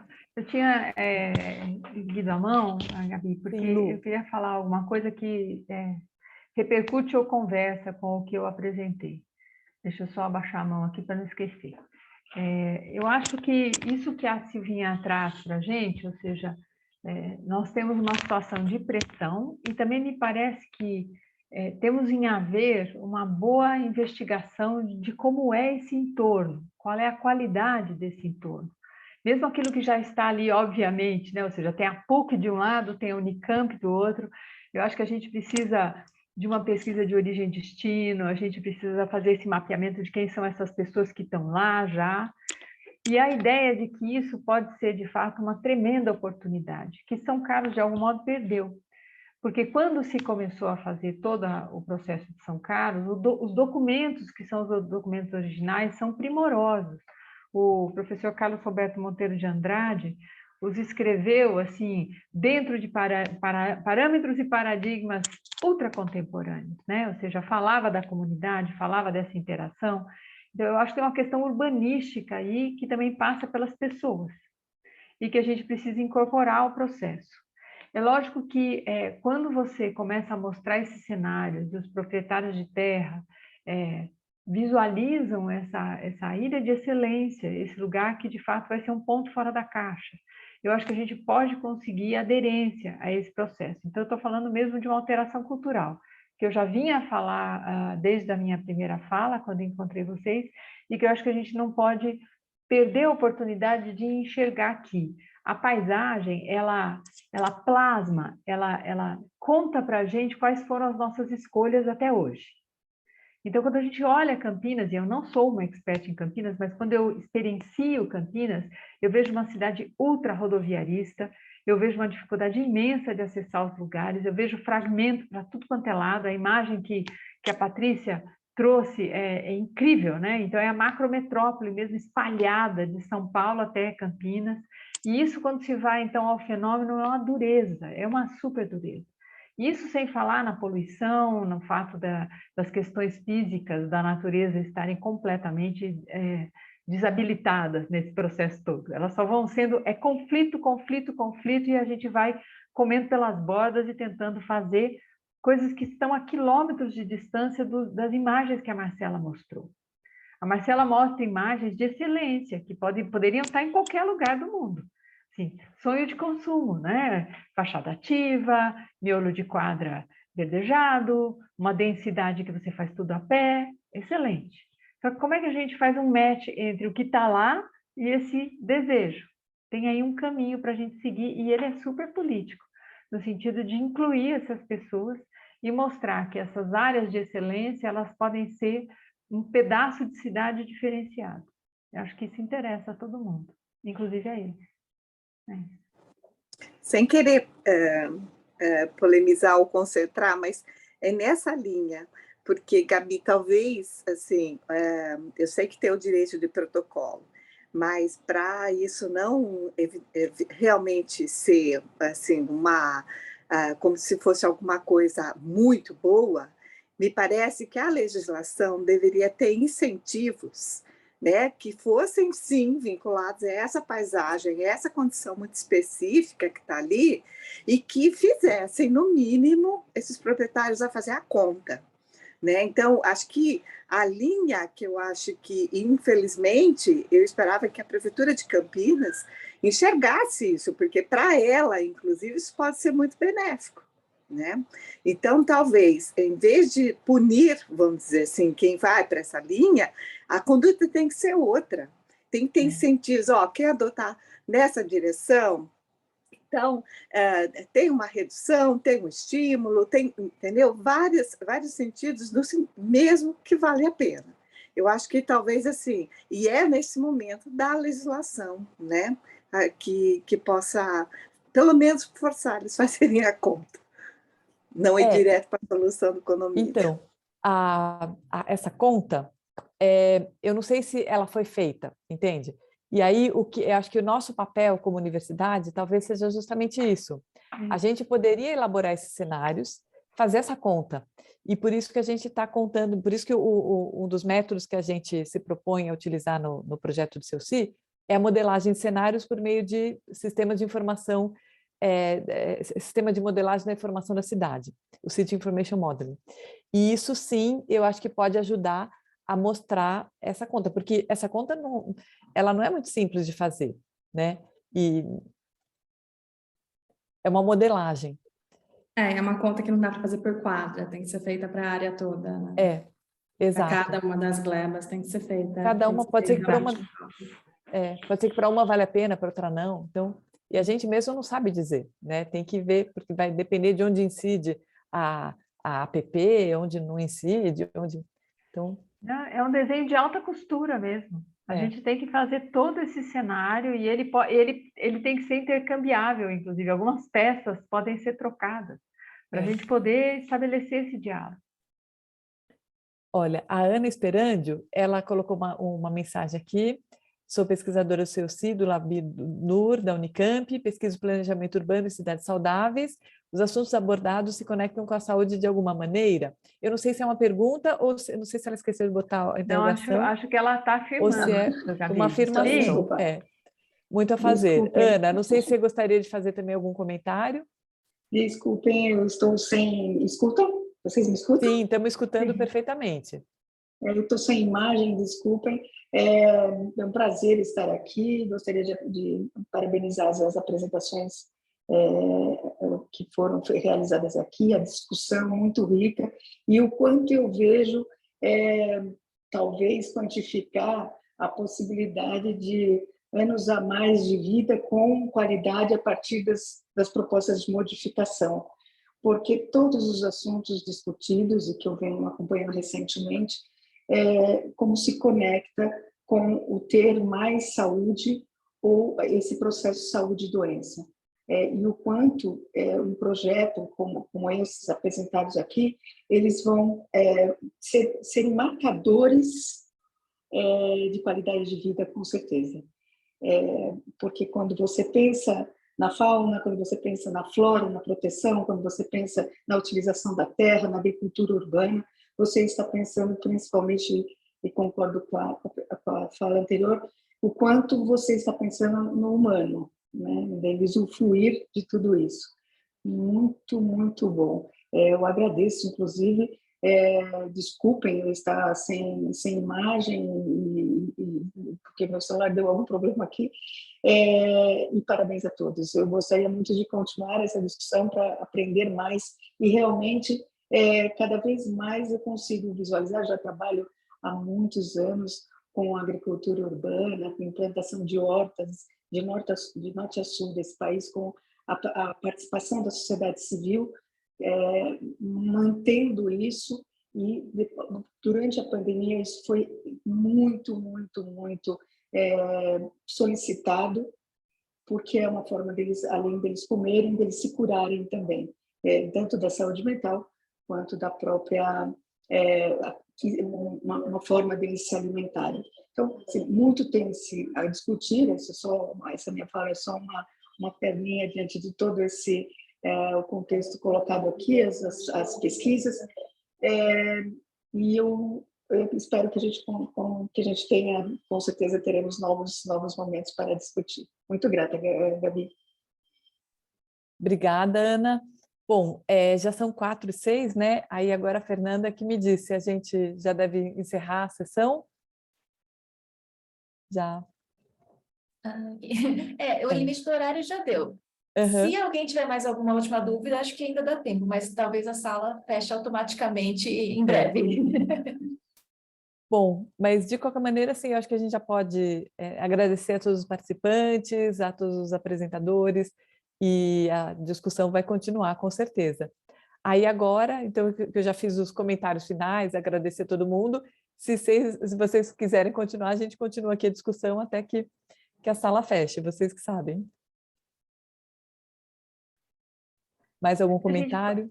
Eu acho que eu diria, Gabi, que a gente lança isso de um modo mais público, dentro de um encontro que fala sobre pós-graduação. Eu acho que o nexo e o vínculo está mais do que posto, a gente tem que manter isso e vir sempre informar o que está acontecendo.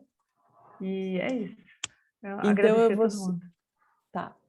Obrigada, Lu. E aí eu vou só, então, aproveitar para fazer a propaganda do CEUCI e dizer que nós temos uma chamada aberta de bolsa para pós-doutorando, que está aqui disponível no site do CEUCI, né?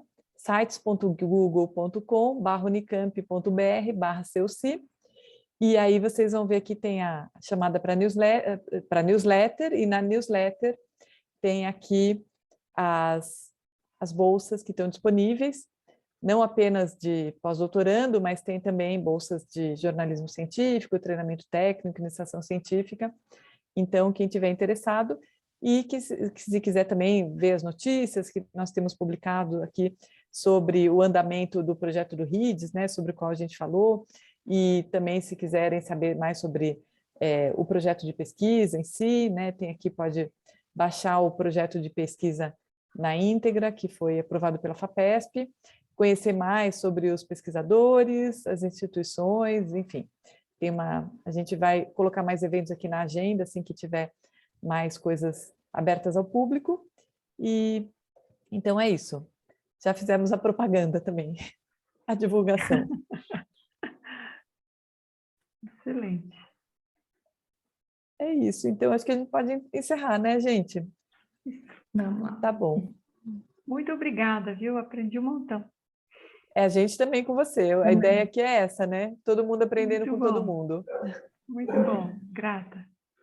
Obrigada, pessoal. Gente, vou precisar ir. Obrigada, também. gente. Tchau. Parabéns a todos. Obrigada. Tchau, tchau. Parabéns, Tchau. pessoal. Obrigada, Tchau, Chay. Obrigada a parabéns. todo mundo. Tchau, tchau. Boa tarde.